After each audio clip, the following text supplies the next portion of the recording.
its initiation. I understand it that way. Please. Thank you so much. Good afternoon, everybody. Like BIM is, from what I've understood, from the little that I've understood after you came to visit us in the SONA office. Before that, I had heard it mentioned, but I didn't even know the full form of BIM then.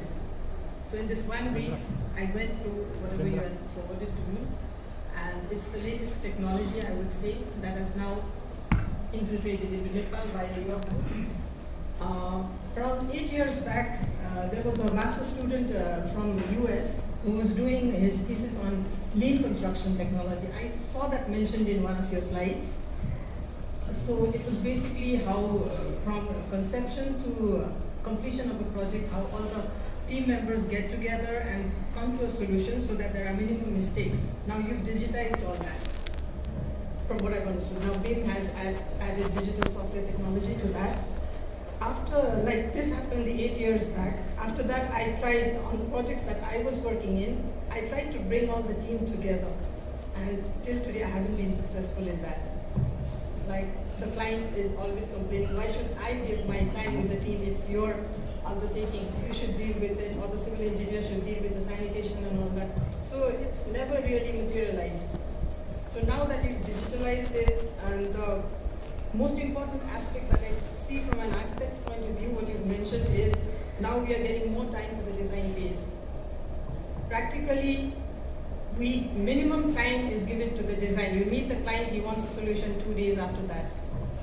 So you come up with an overnight design, and then this thing goes, like it moves ahead, comes back, moves ahead, till you come to the final design. Same goes like Rajan Swal sir mentioned. Structure also keeps changing as the design changes. At times, even during implementation, there are changes.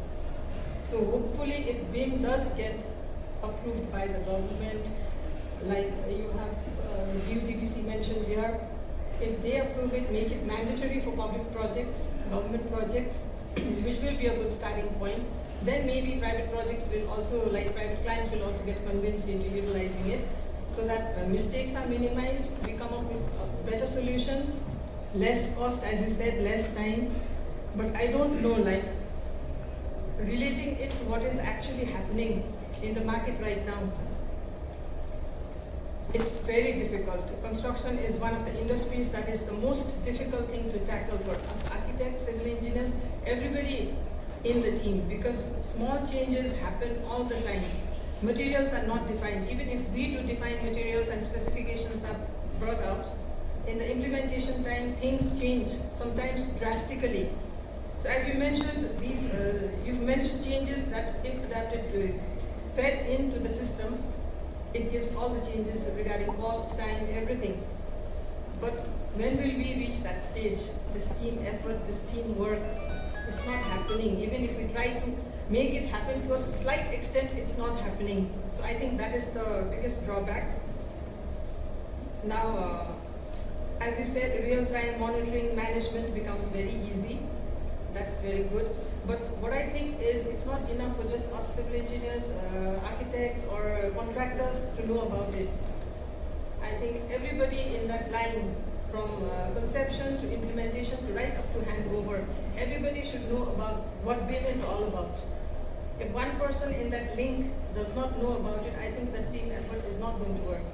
So what I would like to request you is, and the academia also, maybe it should be included in the academic curriculum. And for those of us who are in sort of a cusp, we cannot give up on the traditional, conventional methods of practice, and this new technology is overpowering us. We have to adapt to that also, because technology cannot be ignored. And one question that I have to you is, you talked about it's very useful for conservation,